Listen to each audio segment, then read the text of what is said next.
Câmbio, não estou ouvindo nada. Oi, Paulo, tudo bem? Oi, Natália. Como você tá? Coloquei todo mundo no mudo aqui para o pessoal ir entrando. Tá tudo certo, estamos muito bem. A mil, a mil, a mil. Imagina. Nunca trabalhei tanto na minha vida, acreditando que eu posso, de alguma forma, mudar o cenário da Covid com algumas ações. Estou fazendo o que eu posso. Tá com uma cara boa. Hoje é um dia que eu estou feliz, apesar de toda essa batalha que nós estamos vivendo. Recife Sim. está mega difícil, eu estou apoiando juntos aí, a gente está abrindo, acabamos de abrir 280 leitos.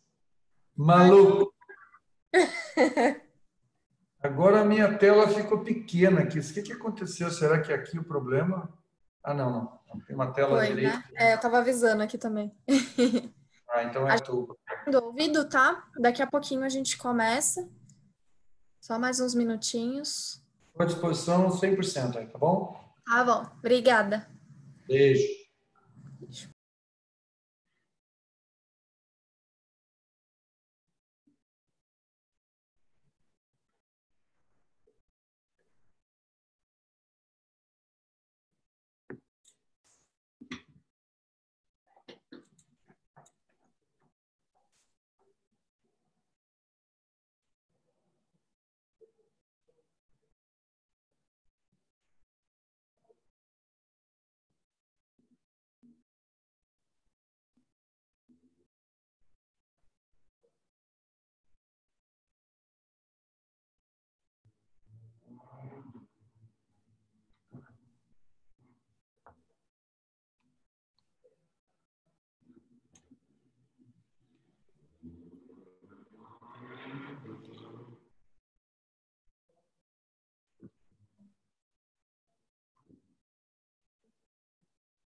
Opa, Paulo, tudo bom? Como é que você vai? Oba, beleza? Tudo jóia? Bom te ver. 100%, Diago. Tudo bem? Como está você? Tudo ótimo. Boa tarde, pessoal. Boa tarde, Paulo. Como é que estamos aí em Recife de quarentena? A quarentena, ela tá dura, principalmente pelo que está acontecendo em termos de número de pessoas que estão contaminadas e principalmente pelas mortes que tem aqui. Eu tenho atacado muito a forma com que a saúde está sendo tratada, no sentido de que o motivo, na minha percepção, das mortes do Brasil, ela está vinculada à intubação precoce e principalmente a intubação nas unidades de entrada, como UPAs e pronto atendimento, e aonde as pessoas têm ficado, depois de intubadas, um tempo muito grande esperando leitos, e quando elas chegam nas UTIs, elas não têm mais nenhuma chance de ser salvas, sabe?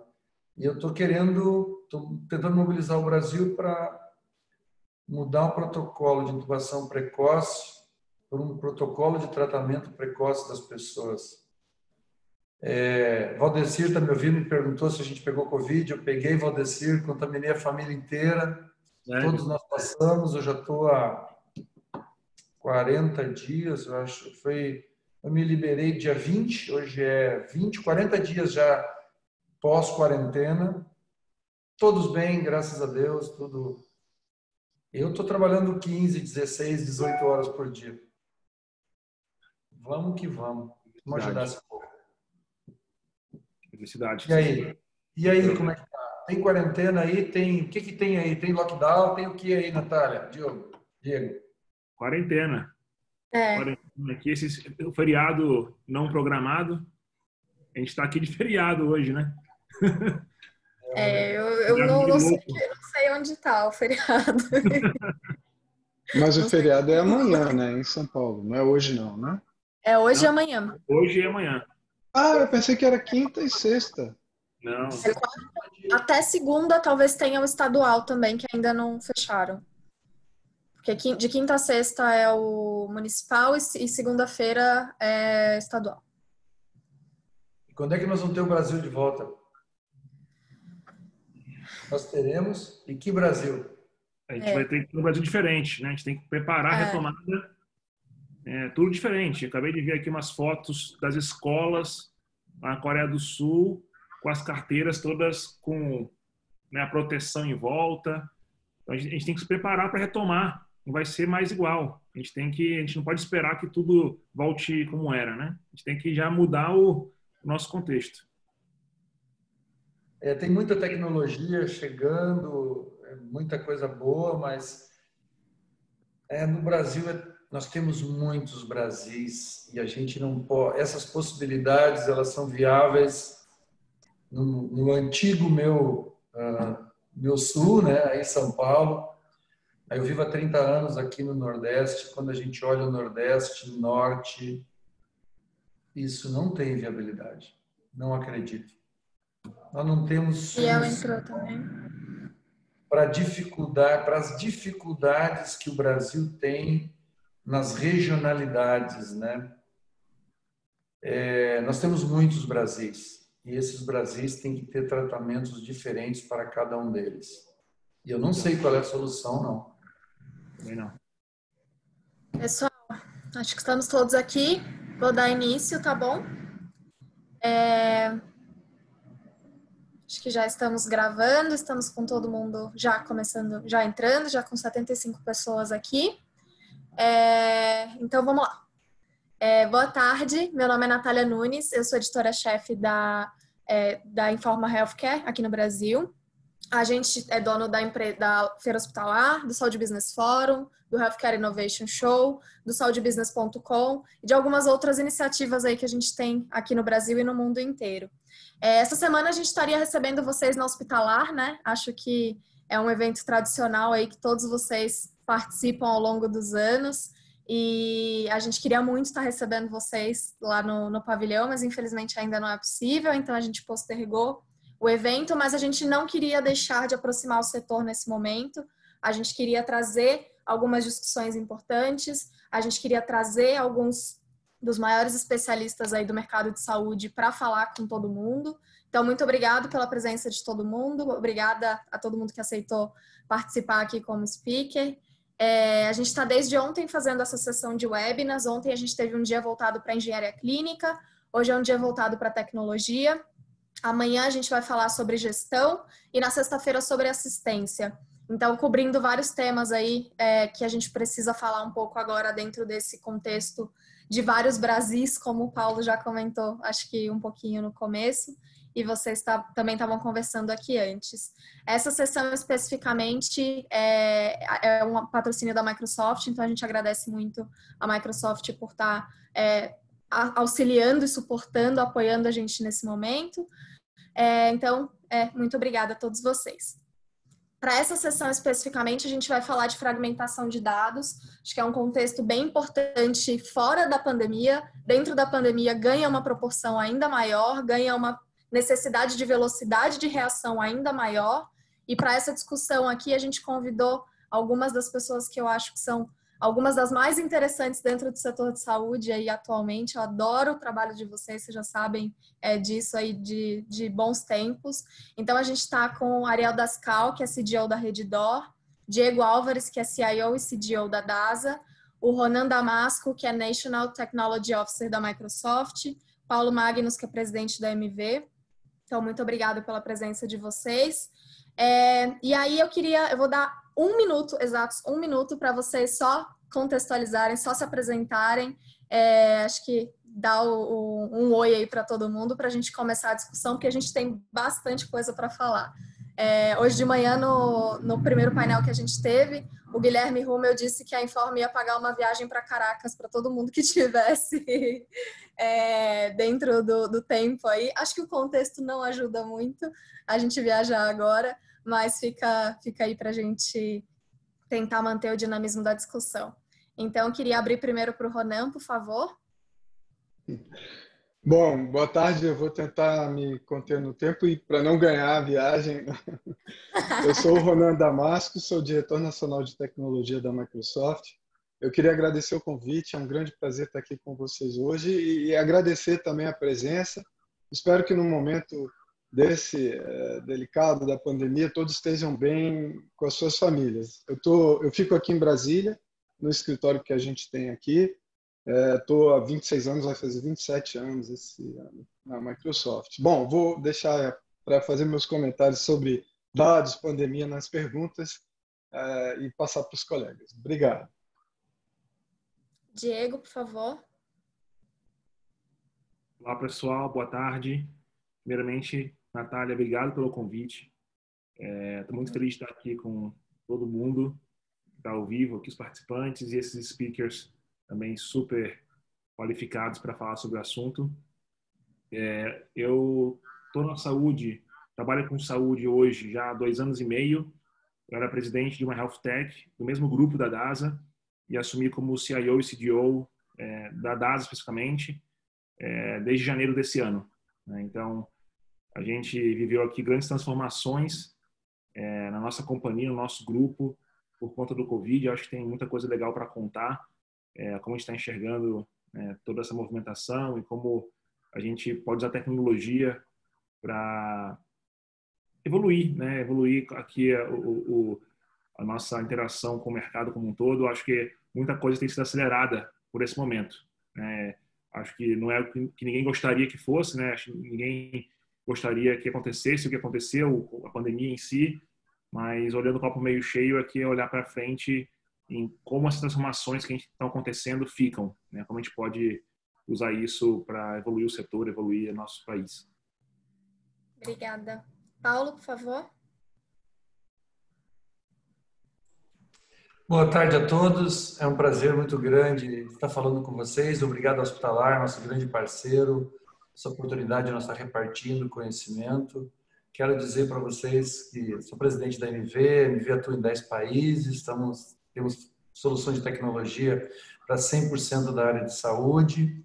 E nesse momento eu posso dizer que eu larguei tudo desde que eu tive Covid no início de abril e estou cuidando, ajudando a saúde, abrindo leitos e apoiando as pessoas para salvar vidas. Larguei tudo, a MV, graças a Deus, está muito bem.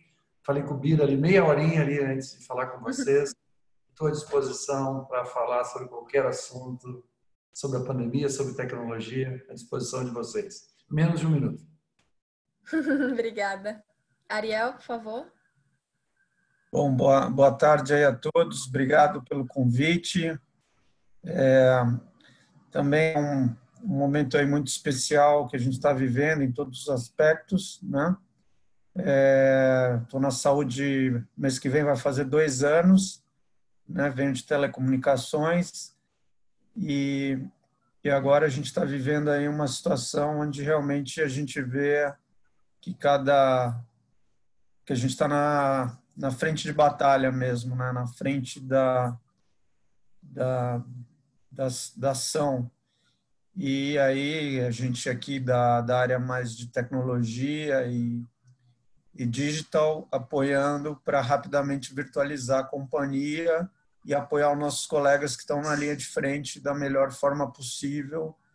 E é também um momento que a Redditor aí veio mostrar uma contribuição muito grande à sociedade também. Dá muito orgulho aí de tudo que está sendo feito no sentido de ajudar a nossa sociedade a passar da melhor forma possível por essa pandemia. Muito obrigada. Vou começar agora algumas perguntas e vou direcionando para vocês, mas quem quiser fazer comentário pode fazer. Pessoal que está assistindo, se quiser deixar aqui no chat, a gente vai coordenando e passando as perguntas também. Então, queria começar perguntando pelo último, pelo Ariel. Da última vez que a gente conversou, você falou muito sobre a questão da transformação digital e da digitalização, do quanto a gente se entende como passando por uma transformação digital, quando, na verdade, a gente está vivendo, em alguns casos, um processo de digitalização, né? Eu acho que agora, falando sobre dados, falando sobre fragmentação desse dado, esse contexto é muito importante, especialmente pensando na velocidade que a gente precisa agora ter acesso a esses dados e precisa torná-los actionable, precisa tomar alguma ação em cima deles. Então, queria que você comentasse um pouquinho aí da última vez que eu ouvi você falando sobre isso, para agora um pouquinho para o pessoal. Bom, acho que a gente precisa separar um pouco os elementos, né? Eu acho que a gente ainda enfrenta na saúde, principalmente aqui no Brasil, a gente ainda está no momento que eu chamaria de digitalização, mas já começa a se sobrepor, né? Porque como demorou tanto a digitalização, ela já começa a vir de uma forma de transformação, né? Essa questão da pandemia, ela acelerou demais, né? Uma série de discussões, de paradigmas que estavam ainda em conflito, e ela acabou gerando aí uma adesão muito rápida, né? Principalmente ao modelo de telemedicina, né? E a telemedicina, por si só, ela exige um tráfego de dados, né? Uma coisa tão simples como um paciente receber uma receita ou um atestado médico, né? Então, de repente, esse atestado tem que ser eletrônico, ele tem que ser certificado, ele não pode. Então, essas coisas estão acelerando de uma forma muito rápida. Ao mesmo tempo, o médico precisa receber os resultados dos exames, acessar isso, compartilhar. No caso nosso, a gente pode citar os hospitais de campanha, onde os nossos médicos estão laudando à distância os dos hospitais, e você tem grupos de médicos discutindo casos, né, de forma virtual, de pacientes em unidade intensiva.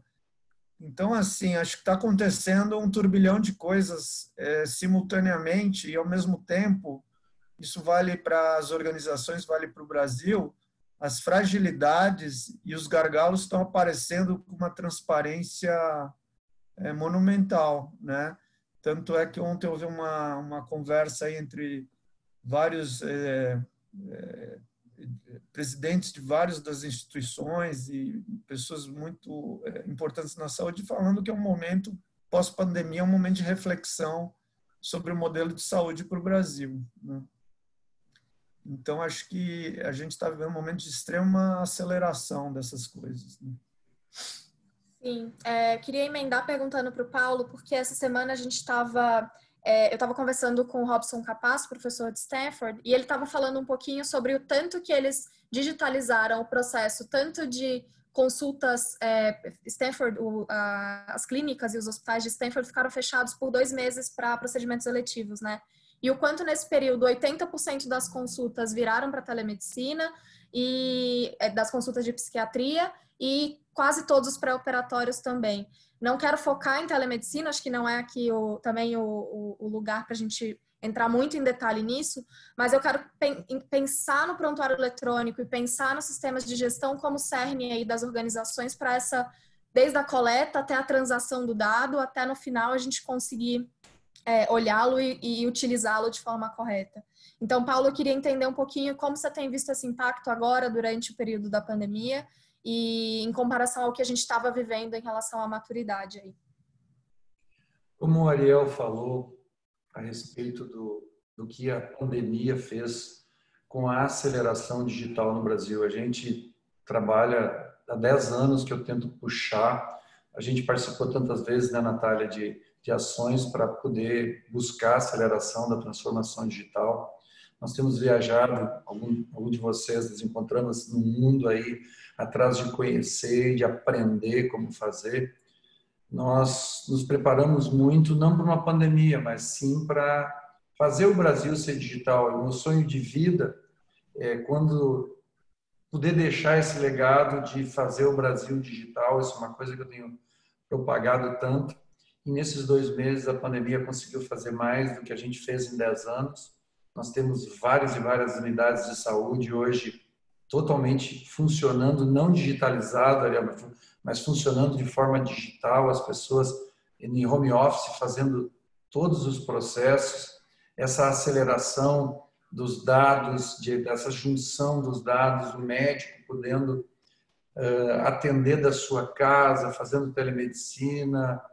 Isso, para mim, é um motivo de muita comemoração frente ao desastre que está ocorrendo com todas as ações no tratamento das pessoas. Então, nós tivemos um ganho muito grande. E o Brasil vai ser totalmente diferente. Não está sendo e será pós-pandemia. O ano passado, há 1 ano e 1 semana, nós estávamos na China, 1 ano e 2 semanas, nós estávamos em Israel vendo edição digitais há 25 anos e no Brasil essa pandemia vai trazer a aproximação dos médicos com os seus pacientes, os mais longínquos lugares. Nós vamos ter integração dos dados para que os médicos possam tratar com mais acuracidade os seus doentes, olhando todo o cenário do que aconteceu com aquele paciente em toda a sua trajetória. Esse é o lado bom que vai fortalecer muito a importância da tecnologia na gestão da saúde. Os profissionais médicos que rejeitavam fortemente o uso da telemedicina, hoje pedem, por amor de Deus, para que nós disponibilizemos para eles. Nós temos feito 12 demonstrações por dia, que é o que nós conseguimos fazer de telemedicina nas últimas 2, 3 semanas aí.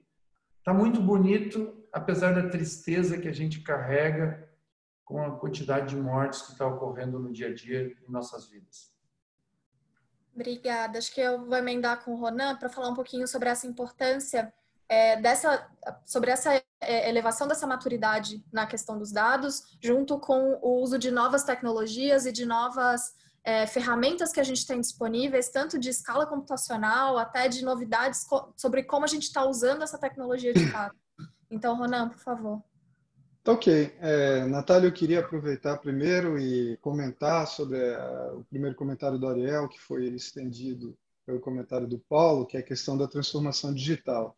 Então, realmente, a transformação digital ela não é virar uma chave, né? Você não dorme um dia de um jeito e acorda digital do outro, né? A gente sabe muito bem que isso é uma jornada e tem diversos aspectos envolvidos. A tecnologia é só um deles, né? Mas você principalmente precisa das pessoas, né? Você não faz transformação digital sem as pessoas. Tem um componente cultural muito forte também. Eu tenho apresentado, tenho até gravado aí um webinar sobre a transformação cultural que nós passamos aqui na Microsoft para realizar grandes transformações nesses últimos anos. Então, assim, a gente vê, e como o Paulo bem colocou, como isso foi acelerado, infelizmente, diante dessa realidade que não é boa, né? Então, a gente viu, não só no setor de saúde, mas setores que tradicionalmente são muito conservadores, e aqui eu dou o exemplo da área de justiça, né? Uma área que que tem muita regulamentação, muito atrelada a tradições, a ritos, e a gente via que já existiam essas ferramentas, mas eram sempre relegadas para um segundo plano, né?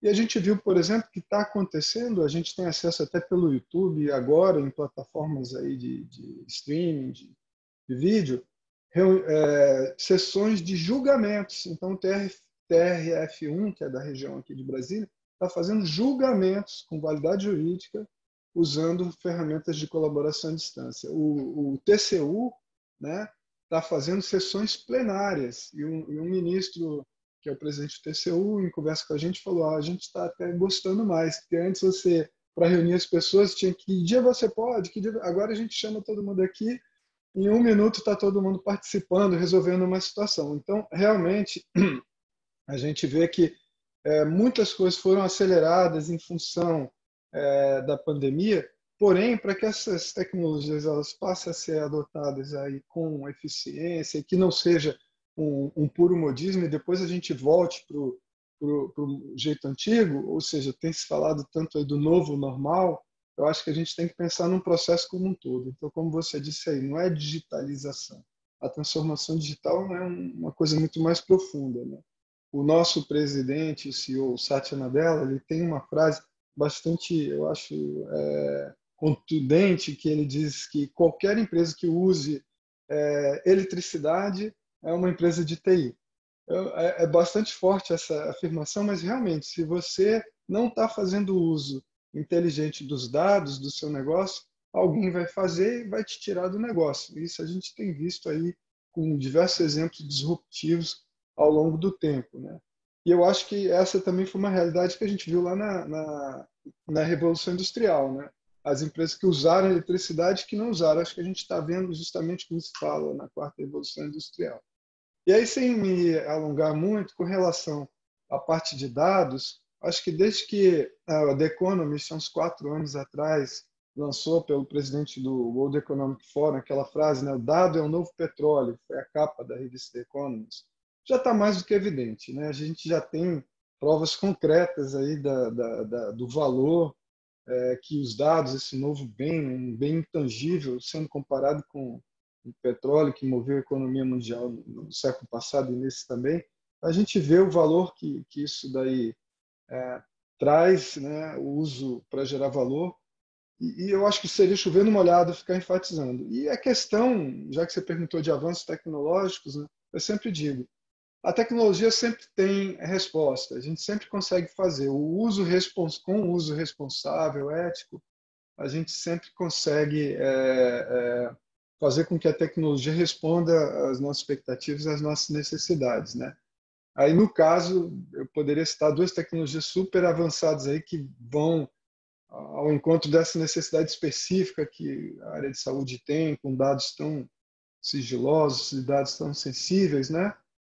Que a criptografia homomórfica, que permite você manipular os dados criptografados, e a computação confidencial. Eu acho que a gente pode voltar a esse tema, né, à medida que a gente for se aprofundando aqui na discussão, mas o ponto que eu acho que é importante é que a gente tem solução, resposta de tecnologia para quase todos os desafios que a gente se encontra hoje. Eu acho que a grande questão é uma mudança de mentalidade, né, de mindset, tanto cultural quanto das pessoas, e que a gente viu que é possível, né? Uma vez que a gente fez isso durante essa pandemia. Então, vamos aproveitar essa experiência, infelizmente, não muito feliz que a gente passou, mas usar essas lições e continuar com essa implementação para essa área que é crucial, né? Que é a área de saúde. Acho que o Ronan falou um pouquinho de tecnologia e eu queria emendar com, acho que o outro lado, assim, a tecnologia por si só ela consegue fazer, ela já consegue dar bastante ferramenta para a gente, mas eu acho que tem uma decisão de negócio, uma decisão estratégica, uma questão de liderança, uma questão cultural, que também tem a ver com como a companhia está usando essa estratégia de dados. E aí cada companhia vai fazendo as suas decisões, né, em relação a isso. Acho que o supra-sumo é todo mundo ter todos os dados, conseguir medir tudo, conseguir fazer tudo, mas não é essa a realidade. Não tem como começar daí, né, já com tudo sendo medido, todos os processos aí mapeados. A gente tem alguns exemplos, por exemplo, a UHG, quando começou a fazer isso nos Estados Unidos, quando começou a fazer o seu processo de uso de dados de forma mais estruturada, voltou esse processo para a saúde populacional.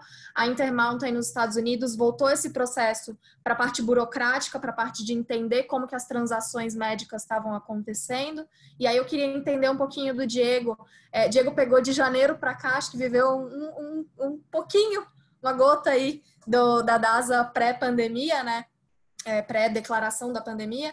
Então, eu queria ouvir um pouquinho de você como que estava essa estratégia e o que vocês aceleraram agora, como que isso, acho que ficou de forma consolidada dentro da companhia. Legal, Natália, excelente. Como eu falei, eu estou há 6 meses na DASA, né, na empresa DASA especificamente, mas eu estou no grupo já interagindo, né, com a companhia, com outras empresas da gente, já há 2 anos e meio. Então, eu acompanho bastante, né, essa estratégia, esse caminho da gente ligado a dados, e onde dados, de fato, é o core ali de muita coisa que a gente quer fazer, onde a gente está colocando como pilar do nosso futuro. A gente teve recentemente a fusão aqui de algumas empresas com a DASA, né? A gente está falando a DASA com uma fusão com a rede ímpar de hospitais, que é rede hospitalar, né? Que tem 7 hospitais pelo Brasil, 2 em São Paulo, 2 no Rio e 3 em Brasília, e também a fusão com a GSC, que é uma companhia de coordenação de cuidado, basicamente. Então, a gente está falando aqui de como utilizar os dados para cuidar do paciente de uma forma integral, né? E não somente em eventos específicos que aconteçam com ele. Tá? Eu vou contar um pouco de como isso tem se acelerado nesse momento. Eu acho que é legal compartilhar. Eu queria só dar um passo para trás. Acho que a parte cultural foi bem abordada aqui pelos colegas. Mas quando a gente fala de interoperabilidade, né, que seria um passo super relevante, né, que a gente gostaria de ter aqui no Brasil, né, para chegar no que a gente gostaria que fosse ali, uma mudança no modelo de remuneração, né, de value-based. A gente está falando de value-based, antes a gente gostaria de ter uma interoperabilidade, e aí passa por um longo caminho, uma jornada, né, como o Ariel falou, de digitalização do setor, porque muita coisa ainda nem sequer digitalizada, tá? Quantos prontuários ainda não são em papel pelo Brasil? A gente está falando aqui de saneamento desses dados, de estruturação desses dados, padronização desses dados, para então chegar na interoperabilidade, né? A gente tem um problema fundamental, que é a identificação do paciente único no país, né? Como é que a gente vai interoperar dados sem saber quem é o paciente, sem conseguir identificar ele unicamente, né? Acho que a gente tem aqui questões fundamentais a serem tratadas, e eu vejo aqui com muito otimismo algumas iniciativas, por exemplo, da Rede Nacional de Saúde do governo. Era uma rede que está sendo montada, a ideia inicial era montar um piloto em Alagoas, né, e que a gente reuniu nesse momento de pandemia, faz um pouco mais de um mês, vários laboratórios do Brasil todo, os maiores players, para discutir como interoperar os dados de exames laboratoriais de Covid com o governo, para que a gente pudesse notificar, né, o Ministério da Saúde sobre as ocorrências positivas de Covid. Então, a gente saiu de um plano, né, mirabolante, onde a gente queria interoperar dados de exames, de prontuários, de medicamentos, de um monte de coisa, para reduzir um escopo que passa a ser somente exames e somente um exame, que é o Covid. E eu acho que esse é um grande primeiro passo, ajuda a tangibilizar essa interoperabilidade que talvez fosse muito complexa de começar no âmbito super amplo, né, que a gente tem questões aí até de padrões, né, de nomenclaturas. Né? Cada laboratório chama os exames de um jeito, medicamentos de outra maneira e por aí vai. Então, acho que a gente está dando um primeiro passo real, né, de como tangibilizar, né, e aqui parabéns para o governo em relação a esse passo, ao DataSUS especificamente. Acho que é super importante. E aí, a gente está falando que o Covid é uma doença bem maluca, né? Uma doença que ela para cada paciente tem um efeito diferente. A gente está falando aí que a gente teve uma reportagem ontem na televisão falando aqui como é que era o nome? Que eu anotei aqui. Era tempestade inflamatória, né? Que é uma doença que pode atingir rim, pulmão, fígado, né? Em cada paciente atua de uma maneira diferente. E aí se torna evidente a importância dos médicos terem acesso ao histórico do paciente, entender quem é fundamentalmente aquele paciente, se é hipertenso, se é diabético, se é doente cardíaco, né? Qual é a situação daquele paciente para poder customizar cada vez mais o tratamento. Então, nesse sentido, a gente tem trabalhado já com hospitais parceiros, hospitais da nossa rede, por enquanto, né, em como a gente dá acesso ao histórico do paciente num dashboard único, como que a nossa gestão de cuidado também tem acesso a esses dados do paciente também de forma única. Então, na hora que a gente está cuidando de um paciente, a gente começar a ter uma interoperabilidade, nesse caso, ainda dentro da nossa instituição, mas que já é grande bastante. Já é um bom começo de interoperabilidade intragrupo aqui para poder tornar mais eficiente esse cuidado, seja no hospital, seja a gestão do cuidado especificamente. Então, acho que são avanços importantes que a gente faz e aqui falando de dados assistenciais, né? Aqui eu acho que também tem outras várias aplicações de dados e talvez até não assistenciais para tornar, né, efetiva a gestão da pandemia. Está falando aqui, por exemplo, de, né, aplicações, criar modelos de projeção, né, para estimar a quantidade de leitos utilizados nos nossos hospitais. Então, poxa, qual a previsão que a gente tem aqui de ocupação de leitos, ocupação de ventiladores, né, utilizando isso, dados até do IBGE, né, de índice de vulnerabilidade social, como é que a gente entende qual população no Brasil, qual região vai ter maior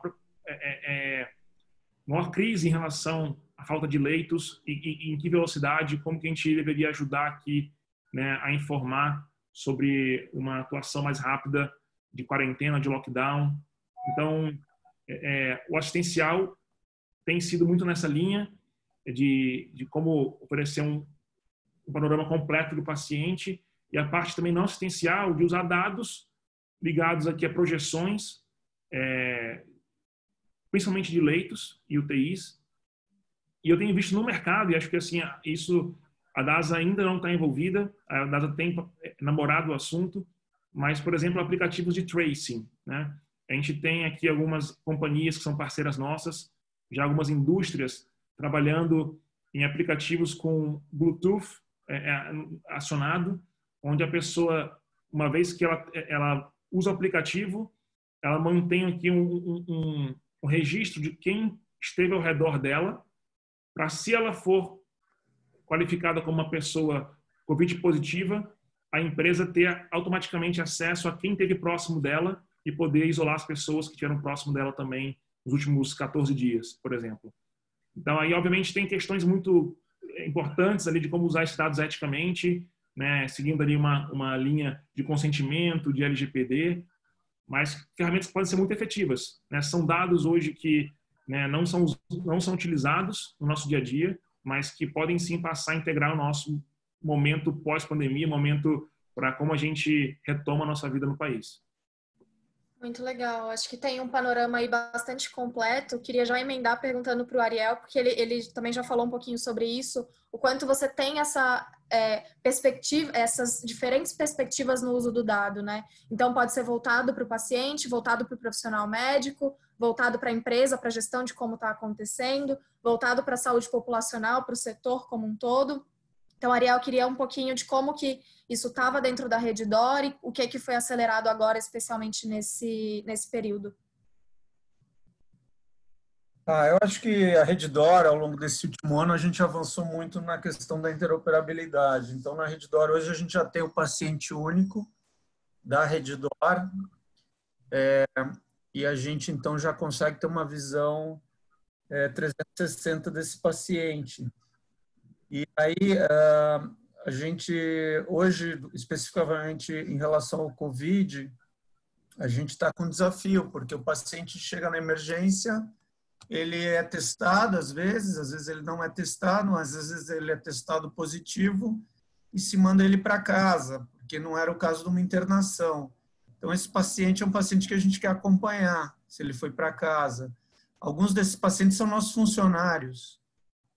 Então, a gente quer acompanhar o nosso funcionário. Então, se ele foi para casa, ele está bem, ele está evoluindo bem a doença, né? Então você começa a ter um plano de cuidado para acompanhar os pacientes que saíram do hospital. Ao mesmo tempo, você tem os protocolos de internação, né, os pacientes internados e quando recebem alta. Então, Covid acelerando também essa discussão do plano de cuidado, né? Como é que você dá o suporte ao paciente uma vez que ele sai ao hospital, e começa justamente com a própria população de funcionários da Redditor, que infelizmente é uma população que está sendo infectada numa proporção desproporcional em relação à população, justamente porque é uma população que é uma população assistencial, né? Então, aí gera toda essa questão de dar um suporte e um apoio e acompanhar. Do ponto de vista populacional, a gente hoje tem atuado, né, o nosso braço. Nós temos um produto, né, que chama o GTS, que é a gestão total da saúde, que você oferece essa possibilidade para o contratante, né, do plano, que possa se fazer uma gestão da população e especificamente dentro daquela população, daqueles pacientes que são crônicos, você possa acompanhar esse paciente de uma forma diferenciada, e isso gera toda a necessidade de você enxergar quem é esse paciente, quais são... Primeiro, a questão mais complexa é enquadrar o paciente no plano de cuidado, né? Como é que você enquadra, em que plano de cuidado e como esse plano de cuidado vai se acompanhar. Eu acho que todas essas questões foram aceleradas com o Covid, né? De uma forma, porque o Covid, apesar do Covid hoje ser o tema principal, os cardíacos continuam sendo cardíacos, os pacientes oncológicos continuam sendo pacientes oncológicos, e está acontecendo uma coisa muito séria, que as pessoas estão, às vezes, deixando de fazer o seu acompanhamento da sua doença por causa de medo, né, de ir a um consultório, de ir a um hospital, uma emergência, e é normal, mas é um tema, né? Então, você acelera essa questão de fazer o acompanhamento, né? E, ao mesmo tempo, na questão da pandemia, você cria a questão que foi colocada, que é a questão hoje, né? A gente hoje, o Brasil, é um dos últimos países grandes a ser atacado pela pandemia, e já deu para aprender, né, que a questão além do isolamento social, é a questão dos testes, né?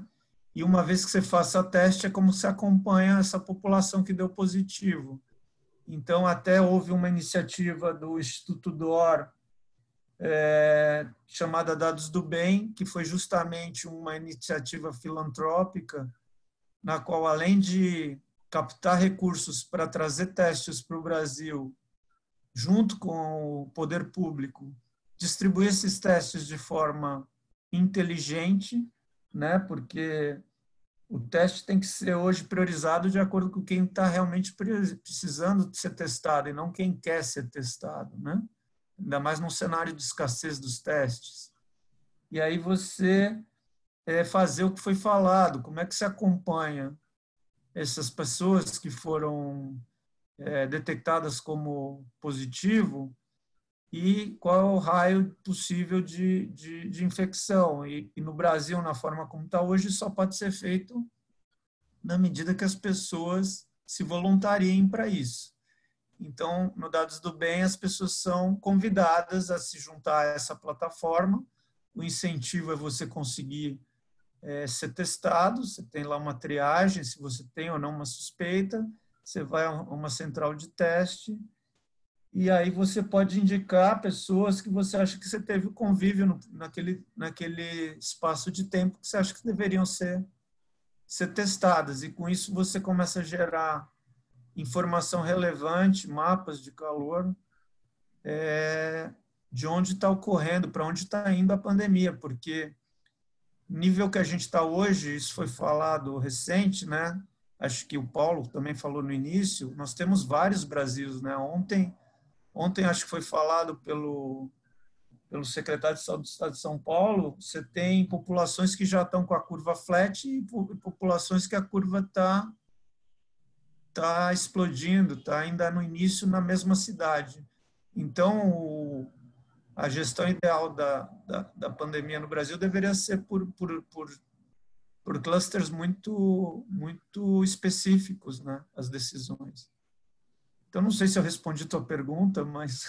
Sim. Não, acho que super, e acho que você cobriu pontos bastante importantes, porque assim, a gente está falando da gestão da assistência durante a pandemia, mas um próximo passo que eu acho que faz parte da discussão também é como que a gente faz essa flexibilização. A gente está vendo muitos países passarem por esse processo, passarem por, ok, vamos rastrear todo mundo por GPS, vamos mapear todo mundo ao redor, como que a gente vai conseguir lidar com isso, considerando todas as questões de privacidade, todas as questões de segurança, todas as questões que precisam estar envolvidas aí nesse processo. Queria emendar já conversando com o Ronan um pouquinho sobre justamente esse uso da tecnologia e o impacto do uso de dados agora durante a pandemia. Acho que emendando nessas questões de como que a gente está usando para fazer essa gestão durante a pandemia e quais são acho que projetos futuros aí que você está vendo nas empresas que você está interagindo, claro. Bom, eu vou começar a responder de trás para frente, mas eu queria abordar um aspecto importante, que é essa questão que você colocou e o Ariel mencionou também, que é a privacidade, né? Eu acho que nesse aspecto da privacidade, a gente tem um exemplo de uma região, né, que saiu muito na frente, que foi a Europa com a GDPR, a Lei de Proteção de Dados. Então, a Europa já tem a Lei de Proteção de Dados em vigor há um tempo e com questões bastante restritivas com relação à privacidade, né? E eu chamo a atenção que o European Data Protection Board, que é a entidade que controla, que regula a GDPR, soltou no dia 19 de março uma nota de esclarecimento que é o seguinte: em função do bem comum, existe provisões na GDPR para que se relaxem aquelas restrições de privacidade. Então, foram colocados vários temas aqui. Por exemplo, a Microsoft, a gente vem trazendo soluções de outros países para cá, e aí já respondendo a segunda parte da sua pergunta, né? A gente vem atuando em várias fases da pandemia, trazendo soluções de outros países, né? Então, a pandemia é um tema global. Vários países tiveram o mesmo problema, enfrentaram o problema como a gente. Alguns estão mais na frente da curva de infecção, outros estão iguais a gente. Então, a gente pôde, desde o início, quando a gente trouxe para a ANAC uma solução lá da Polônia, que chamava Fly Back Home, que foi um dos primeiros problemas, né? Trazer os cidadãos que estavam fora do país e não conseguiam voltar. Então, a gente, desde ali, começou a apoiar os governos, ONGs, governos estaduais, federais, por exemplo. Hoje mesmo, a gente vai estar soltando uma plataforma com a Secretaria de Políticas Públicas do Emprego, do Ministério da Economia, que se chama o Cine da Saúde, que é uma plataforma de intermediação de profissionais da área de saúde com instituições de saúde, né? Tem uma contratação emergencial do governo saindo que vai utilizar essa plataforma. Então, a gente tem, e estamos, junto com a ENAP, trabalhando também num desafio, eu não posso divulgar agora, mas que vai estar relacionado ao que no início se chamou muito segunda onda da pandemia, que seria o impacto na economia, né? Então, depois que a gente sair dessa situação, a gente já está vendo isso, né? A economia já está sendo bastante afetada, mas dentro do que está se chamando novo normal, a gente precisa resolver essa questão, né? Não só da adaptação das atividades que a gente faz hoje, mas do desemprego mesmo, né? O que a gente vai fazer em termos de formação de pessoas e recolocar. Então, eu acho que assim, essa questão da privacidade ela é muito importante, porque o Brasil, nós estaríamos, né, efetivando nesse ano a Lei Geral de Proteção de Dados, e agora está uma discussão que provavelmente vai levar ao adiamento da Lei Geral para o ano que vem. Mas essa questão é muito importante. Então, assim como a Europa fez, colocou-se provisões para que você diga o seguinte: olha, numa situação como essa, o bem comum ele fica acima da privacidade. Então, você saber que aquela pessoa está contaminada e, como foi falado pelo Diego, você possa fazer algum tipo de rastreamento mesmo com anonimização dos dados, preservando a chamada PII, né? Informação pessoal que identifica aquela pessoa, mas que preserve o bem comum. Então, se você olhar a nota do Data Protection Board da Europa, eles vão falar até mesmo situações que o empregador passa. Na Europa é muito rígido, mesmo antes da GDPR, um gerente não tinha acesso a algumas informações do próprio funcionário, que é uma coisa comum aqui no Brasil, por uma questão de privacidade de dados. Antes da GDPR, eles já eram bastante restritivos com relação a isso. E agora, com a pandemia, muitas coisas foram relaxadas, assim como no Brasil, né? A gente teve portarias permitindo a telemedicina, alguns aspectos de rastreamento de celular que estão medindo o índice de contenção, de distanciamento social, como a gente vê, que eram questões quase dogmáticas há um tempo atrás, principalmente na Europa, né? Então, acho que essa questão está sendo bem endereçada. O bem comum, né, a saúde pública, ela vem antes, claro, com toda a proteção que se faz à privacidade. Eu acho que é um assunto bem atual, né, e relacionado aos dados, uma vez que a gente ainda não tem a LGPD em uso no Brasil. E aí, para fins de informação, porque eu tenho falado bastante para outras áreas mais técnicas, né, não só da área de saúde, a ISO, né, que é o Organismo Internacional de Normas Técnicas, eles fizeram uma iniciativa muito interessante, que é, assim como tem a GDPR, o Brasil vai ter a LGPD, a Índia tem. Então, imagina uma empresa de saúde com abrangência global, ou a Microsoft, como é o nosso caso, uma empresa de tecnologia, você vai ter que se certificar em cada uma dessas legislações de proteção de dados em cada uma das áreas, né, em cada um dos países. Então, a ISO fez a 27701, que é uma norma que ela faz o seguinte, ela gera controles de privacidade e em cada anexo ela coloca a norma do país e ela vai mapeando. Ó, esse controle se mapeia dessa maneira com a GDPR da Europa, se mapeia dessa maneira com a LGPD do Brasil. Então, cada norma nova que vai entrando, eles vão colocando como anexo e fazendo os mapeamentos. E a Microsoft foi a primeira empresa a se certificar, então toda a nossa rede, e eu queria até aproveitar, fazer um marketing aqui, uma propaganda. Ontem a gente lançou um lançamento mundial de uma rede voltada para a indústria de saúde. Então a Microsoft, vocês sabem, tem 3 nuvens, né? A parte do Office 365, que é de produtividade, o Azure, de aplicações, e o Dynamics Business Applications. A gente integrou tudo isso com mais uma camada de parceiros e criou a chamada nuvem de healthcare, né? Então a gente está lançando, vai entrar em público em outubro, mas a gente já está em preview para algumas empresas que a gente vai trabalhar junto, que é uma solução completa para a área de saúde, incorporando soluções de parceiros também, que vai abordar desde a questão de triagem, telemedicina. Então, essa é uma novidade que eu convido a vocês darem uma olhada aí também. Ana, Paulo, queria emendar um pouquinho também conversando com você. O Diego falou um pouco sobre a questão do tracking, do tracing, né? De como você vai pegando também dados de outros lugares. O Ariel também, o Ronan também comentou um pouco sobre isso. Hoje a gente fala da questão dos dados. Aqui, obviamente, a gente está com instituições super de ponta, instituições que estão à frente do tempo na questão de gerenciamento de dados, de uso desses dados, mas acho que tem uma realidade também bastante hospitalocêntrica ainda na visão de como esse dado é usado, de como esse dado é adquirido, de como ele é tratado, né? Acho que vocês, ano passado a gente estava junto aí, ouvindo um pouquinho o pessoal da Apple falando com vocês, o pessoal da Apple falando com vocês sobre o que vocês estavam construindo juntos e tal. E eu acho que uma coisa muito legal é a gente entender como que a gente sai desse muro do hospital, especialmente agora, nesse contexto, a gente passou tudo para o remoto, basicamente, né? Tudo que dá para passar.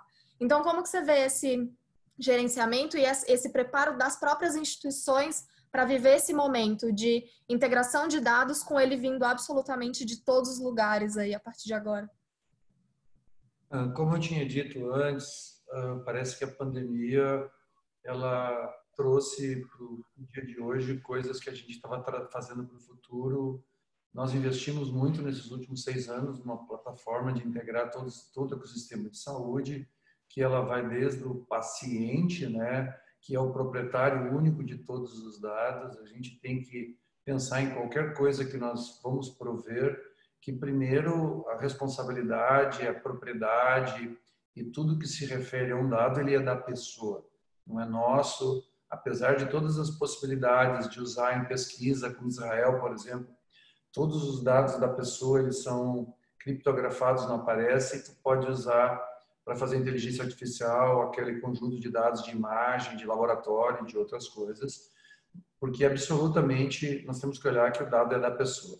Vencido isso, nós construímos e nós fomos atrás de construir um ecossistema que pudesse integrar. A MV tem várias tecnologias de várias fontes, vamos dizer assim. Nós temos saúde pública, nós temos operadoras, nós temos hospitais, que é uma grande massa, e laboratórios. A gente tem várias tecnologias e várias coisas, e temos o médico, que é o interface de tudo isso. Como é que a gente poderia, lá atrás, né, construir um ecossistema que o médico tivesse uma tecnologia que pudesse apresentar para eles uma visão, uma visualização de tudo o que aconteceu com aquele paciente, independente de onde ele pudesse passar.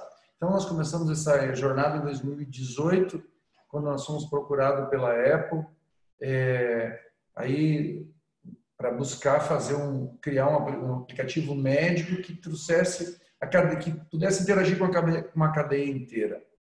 E aí nós construímos, incluímos isso dentro do ecossistema que a gente chama de Global Health. E então o médico tem uma visão, tem um visualizador que ele recebe a história clínica da pessoa, independe de onde ele passou. Se ele entra no hospital, durante o momento da internação, esses dados chegam para aquele hospital com autorização do paciente, mesmo sendo on-price. O bom é que possa ser na nuvem, né? E aí ele interage com uma tela com toda a vida clínica da pessoa, com todos os antecedentes, com sinais vitais. Hoje a gente consegue monitorar pessoas, comunidades, dentro de uma tecnologia que é uma sala de situação. Tu cria plano de trabalho com essas pessoas, plano de cuidado, vamos dizer assim. A gente já tem usando muitos devices, inclusive o próprio Apple Watch e outros tantos, até com câmeras digitais que possam ler saturação da pessoa. Então, a gente criou um ecossistema para poder fazer isso, e o que nós precisamos no futuro, como a MV ela integra todo mundo dela e já está integrando de outras tecnologias, como a gente vai poder permitir que essa troca de informações aconteça com todos os players do mercado. A gente teve aí atrás, há 2 anos atrás, o prontuário eletrônico do Ministério da Saúde, que era algo que a gente entendia que aquilo poderia ser uma situação que pudesse gerar isso. O meio Unimed tem um RES. O que eu posso dizer é o seguinte: nesse momento, a MV está integrando a área pública, Unimedes, hospitais privados, filantrópicos. A pessoa tem todos os seus dados num único lugar que chama-se Personal Health. O médico tem um aplicativo do médico que ele pode enxergar o paciente se ele tiver autorização. Ele não pode fazer interseção. Hoje, por telemedicina, ele pode, que a gente também tem ela, mas eu falo principalmente de ele visualizar. Por exemplo, tem um paciente internado no hospital e ele visualiza no painel tudo o que está acontecendo com aquela pessoa, onde ele estiver. Então, hoje nós temos uma meia dúzia de hospitais no Brasil utilizando isso, que é feito junto com a Apple. Nessa última semana, nós apresentamos isso junto com a Apple em 6 países. Então, a gente entende que a saúde ela não é de uma empresa de tecnologia, nossa, Microsoft, DASA, Rede Ímpar, DASA e Ímpar, que são parceiros da gente, Redditor. A saúde é da pessoa. Nós temos que criar construir ou permitir que a gente consiga aumentar essa transparência nessas relações e levar para as pessoas a possibilidade de elas cuidar da saúde e não cuidar da doença, que foi o princípio de tudo que se fez. Eu posso dizer que eu tenho 42 anos de área de saúde, a MV tem 33, agora fazendo em julho. Talvez, somando a tua idade, Natália, com os outros que estão aí, seja o tempo que eu tenho de área de saúde, então eu consigo enxergar esse mundo, podendo dizer assim, está na hora de todos os provedores que cuidam da saúde, não é porque a MV tem um volume maior de dados das coisas que acontecem, mas se a gente somar o que a DASA tem, o que a Redditor tem, o que a MV tem, o que os outros laboratórios aí têm, nós acabamos tendo um ecossistema de informação, eu diria que pelo menos 50% da saúde do Brasil estaria com possibilidade muito rápida de ser digital e de nós conseguirmos melhorar a vida das pessoas. Eu acredito muito nisso, tenho gastado muita energia nesses últimos anos de empurrar o que eu chamo de saúde digital de fato e não de digitalização, como se está se fazendo, e nós vamos ter um benefício para nós todos muito grande. Diego, acho que tem uma pergunta aqui que uma vez eu estava conversando com o Emerson Gasparetto aí da DASA e ele comentou um pouquinho sobre isso. Acho que a questão da humanização junto com o uso do dado sempre fica meio que, parece que é uma coisa oposta da outra, né? Mas eu acho que tanto da digitalização, da transformação digital, do uso de dados, junto com a humanização, você não precisa colocar isso como pontas opostas. Você pode associar as duas coisas, você pode tornar, inclusive, a sua burocracia menor para ter mais tempo para lidar com o paciente, para estar mais à frente do paciente. Acho que isso é uma decisão também da organização, né? Porque se o seu atendimento antes durava 15 minutos, agora dura tempos aleatórios aqui. 15 minutos, agora dura 7 minutos. O que você vai fazer com esse tempo restante? Você vai olhar mais para o paciente, você vai cuidar mais do paciente ou você vai colocar outro paciente para tratar nesse período para gerar uma produtividade maior, né? Então, eu acho que a decisão da humanização junto com a tecnologia, ela está muito relacionada também à decisão da própria organização. Então, eu queria que você comentasse um pouquinho como que foi esse processo. Exato.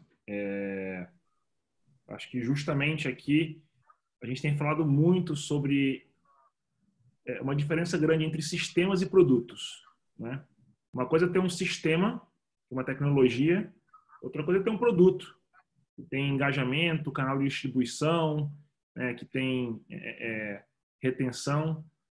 E eu tenho aqui um exemplo muito legal para compartilhar sobre um produto nosso aqui do grupo que chama Lívia Saúde. É uma carteira de saúde do paciente, onde a gente começou esse trabalho por exames, né? Então, a pessoa consegue se conectar para ter os seus exames de vários laboratórios. Hoje são mais de 30 conectados lá, inclusive de fora do nosso grupo, tudo num lugar só. E a gente faz muito teste com os usuários, com nossos pacientes, que já usam ou não a plataforma. E não é incomum a gente ver algumas pessoas, por exemplo, que passaram pela situação de câncer, né, passaram por um processo de câncer, chorar ao ver a plataforma, ao descobrir que a vida dela pode ser muito mais fácil durante uma consulta oncológica, que já é uma rotina super complexa em termos de agenda, né, de programação do paciente. E a gente não imagina o quanto que é trabalhoso se preparar para cada uma dessas consultas, coletando todos os exames que foram feitos ao longo da vida ou ao longo daquele processo e separando o que o médico tem que ver na hora da consulta. E os relatos são de que muitas das consultas são gastas mais da metade do tempo só procurando os exames. O que é o que, aonde, enfim. A gente vê situações, né, de pessoas mães que ao se conectar a nossa carteira com o laboratório, encontrar ali dados dos exames da gravidez dela, do passado. E, novamente, pessoas aos prantos aqui ao entender ao ver esses dados dela, né, que às vezes parecem dados que são descartáveis, mas que significam tanto para o indivíduo, né? Para a pessoa que é dona daquele dado, aquilo pode significar muito. Então, aqui, certamente, a jornada, a estratégia e o caminho o único possível que eu consigo pensar, de fato, é de criar produtos que realmente entreguem valor para o paciente, né, que possam ser um aliado, né, da comunicação, da relação médico-paciente ou das instituições do paciente.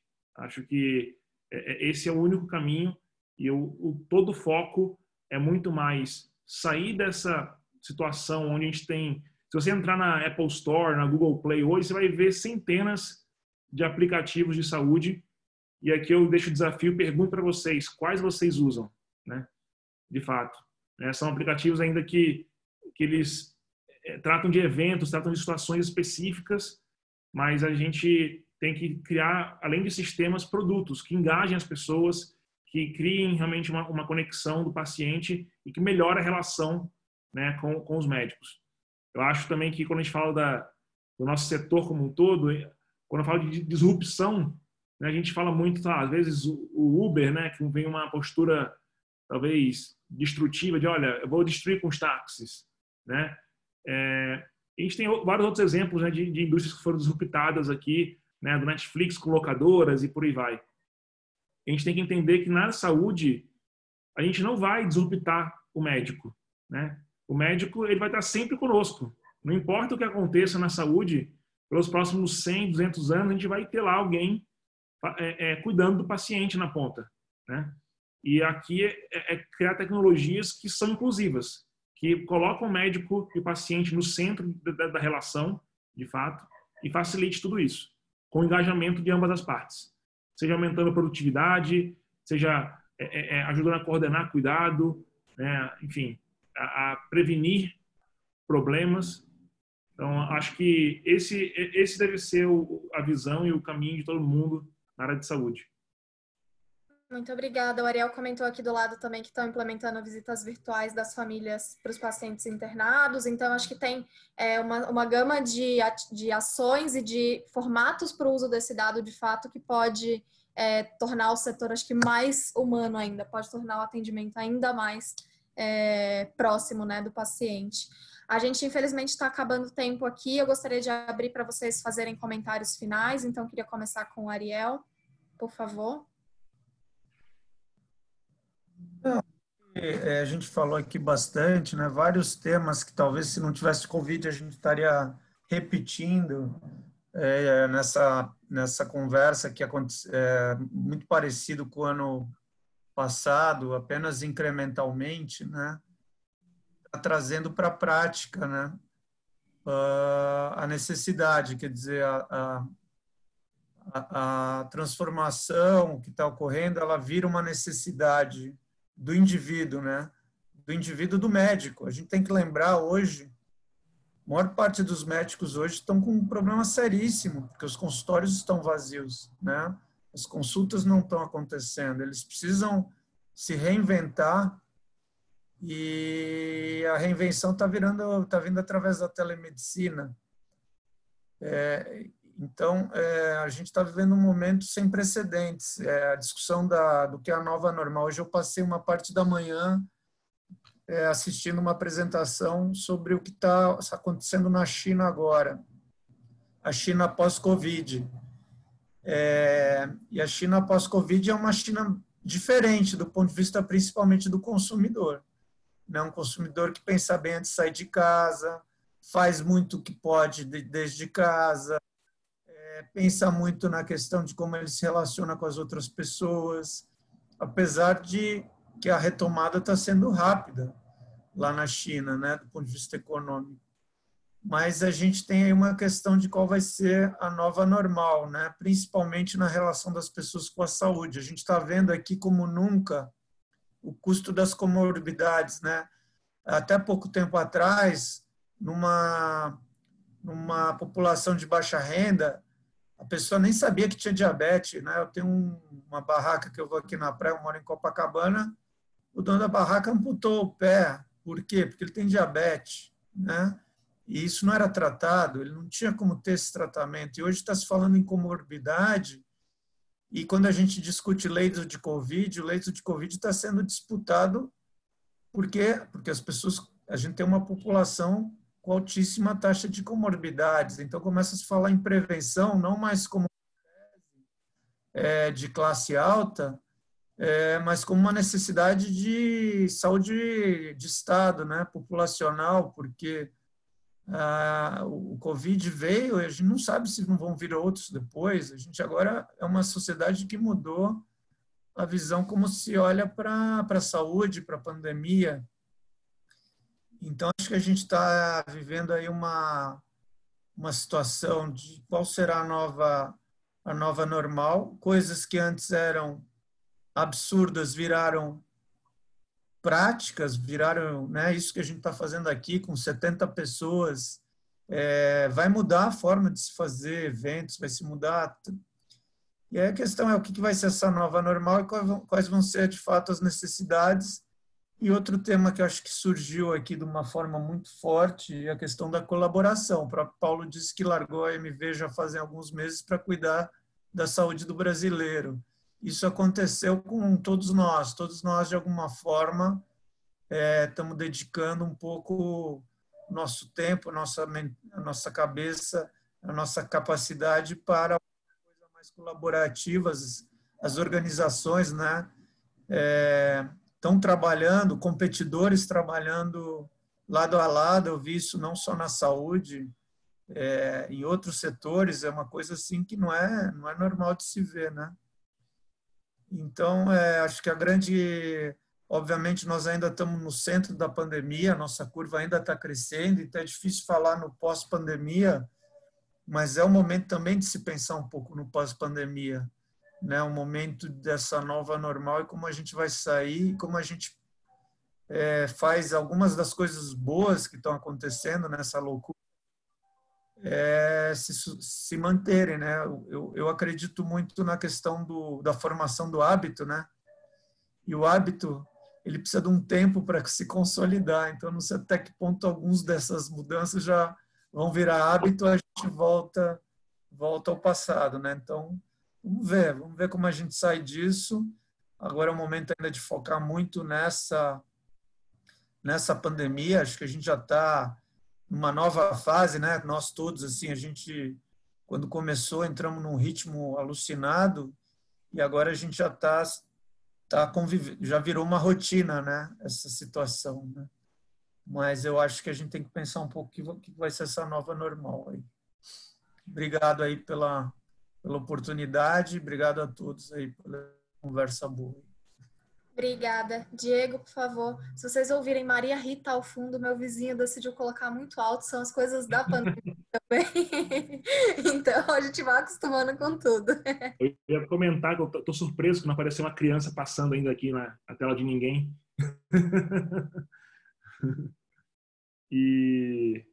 Mas eu acho que a fala do Ariel podia ser melhor. Eu acho que quando a gente fala de colaboração, o que a gente viu aqui de mudança, né, de concorrentes se aproximando, né? No caso da DASA, a gente teve uma aproximação forte com o Ministério, como a gente já não tinha há algum tempo, né? Com um projeto nosso de criação de um centro de processamento de exames, que começa a operar segunda-feira agora já. A gente se doou completamente, né? A gente viu a companhia inteira, de repente, focada no mesmo objetivo, mesmo dentro da companhia, todas as áreas se unindo em um único propósito.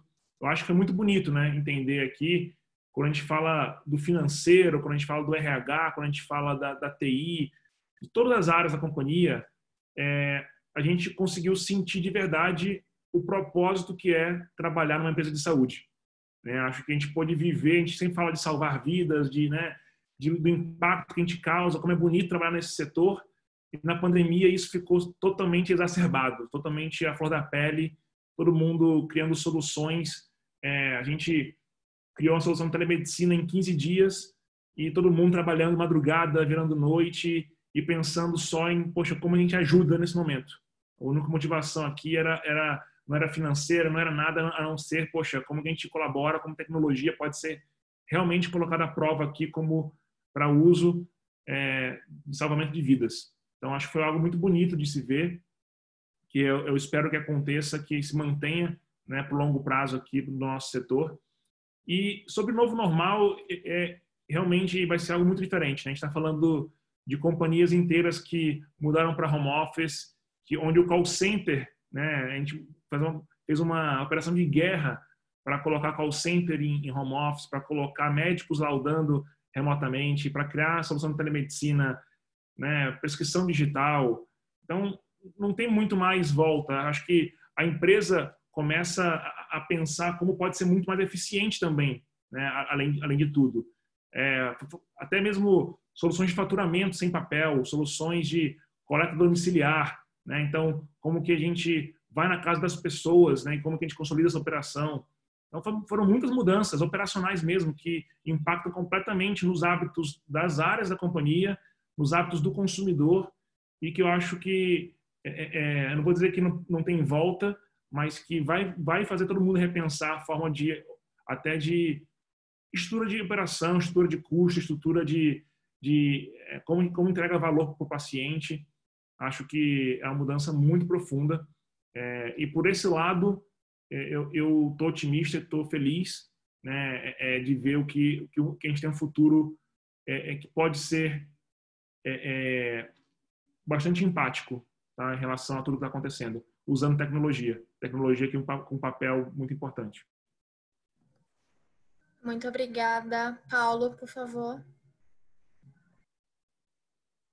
Gente, eu queria agradecer as pessoas que estão nos ouvindo, dizer que nesse meu momento aí de estar junto dentro das unidades de saúde é gratificante, é muito triste, mas é gratificante poder servir. Eu tomei essa decisão de ir para o front, ajudei a abrir nas últimas 3 semanas 280 leitos, dos quais 130 de UTI, a briga por insumos, respiradores, a briga pela forma com que a saúde ainda está sendo tratada, principalmente o tempo que as pessoas são entubadas numa área totalmente contaminada da saúde pública até ela chegar numa UTI.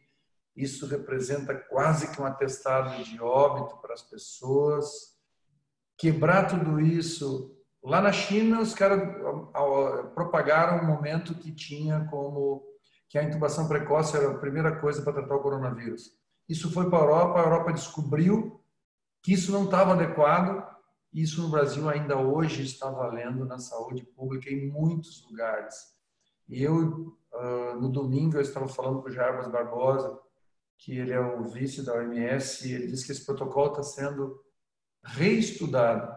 Só que enquanto ele está sendo reestudado, a quantidade de pessoas que estão morrendo, talvez seja um dos princípios que tem esse grande número de mortes no Brasil, e principalmente as pessoas mais jovens. Eu tenho me dedicado muito a isso, estou satisfeito por estar podendo ajudar. Estou trabalhando muito, mas muito triste pelo que está acontecendo, como eu comecei falando no começo, e dizer para vocês que cada um de vocês, que cada pedacinho que cada um conseguir fazer, provavelmente vai representar um conjunto grande de vidas que vão se salvar em algum momento. E a tecnologia, se ela era importante, ela passou a ser mega importante pelas informações que ela pode trazer para que as pessoas tomem as melhores decisões entre abrir mão de uma vida e salvar uma vida, que é tudo que a gente tem que se concentrar nesse momento. Nós aqui em Pernambuco estamos no meio do furacão, é um momento muito emblemático isso, lockdown, estruturas em vários momentos colapsadas, outras estruturas abertas porque falta respiradores que foram comprados e não foram entregues. Felizmente aqui me parece que ainda não foram pagos. Então nós estamos vivendo um grande momento. E esse momento de tecnologia é um momento para mudar a história da saúde do Brasil, mas mudar não para agora, mas é mudar todas as estruturas de tecnologia para todo o tempo na área de saúde.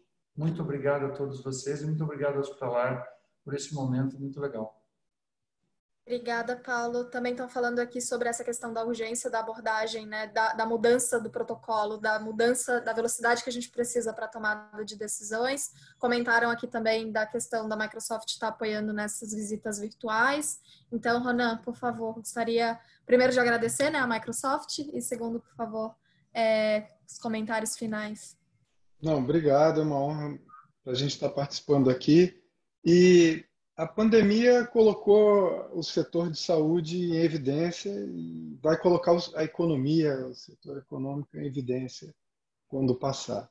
Mas o que a gente não sabe o que vai ser o novo normal, foi colocado aí por todos, mas para a gente de tecnologia, esse novo normal não é tão novo assim, né? Então, eu costumo até me referir à minha esposa. A Microsoft é uma empresa global e está em mais de 150 países. E a minha esposa sempre fala, como eu falei, vou fazer 27 anos aqui, então eu trabalhei em grupos, em times com várias pessoas do mundo. Minha esposa sempre falava, você trabalha em vários fusos horários, né? Porque em algumas épocas eu tinha reuniões com o pessoal da Europa e era sempre num horário ruim para mim. Com o pessoal dos Estados Unidos era sempre na hora do almoço, com o pessoal da Ásia era de noite, e quando tinha que conciliar todo mundo era muito complicado, porque alguns estavam no meio-dia, outros eram 5 da manhã, outros era meia-noite. Então a gente já vem trabalhando assim há muito tempo. É muito comum na Microsoft a gente estar em reuniões, e onde você está? Está um barulho? Não, estou no aeroporto. Ah, está onde? Em Seattle. Em Miami, voltando para o Brasil. Então, a gente já trabalha dessa maneira e, às vezes, é um pouco frustrante para a gente ver a resistência, a demora, a dificuldade que os nossos clientes têm para a adoção de tecnologia, que a gente já vem experimentando esses benefícios há muito tempo.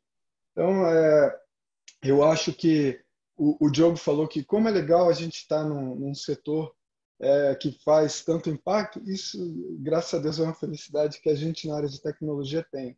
Então, a gente consegue impactar o agronegócio, o sistema financeiro, a saúde, a economia. Então, cada projeto desse que a gente faz é uma imensa alegria para a gente impacta das maneiras mais imprevisíveis. A gente fez um serviço com a Polícia Rodoviária e um sistema de monitoração de placas que reduziu o preço do seguro aí em Recife, onde o Paulo está. Então, a gente, quando ouve essas coisas, a gente fica super feliz e realmente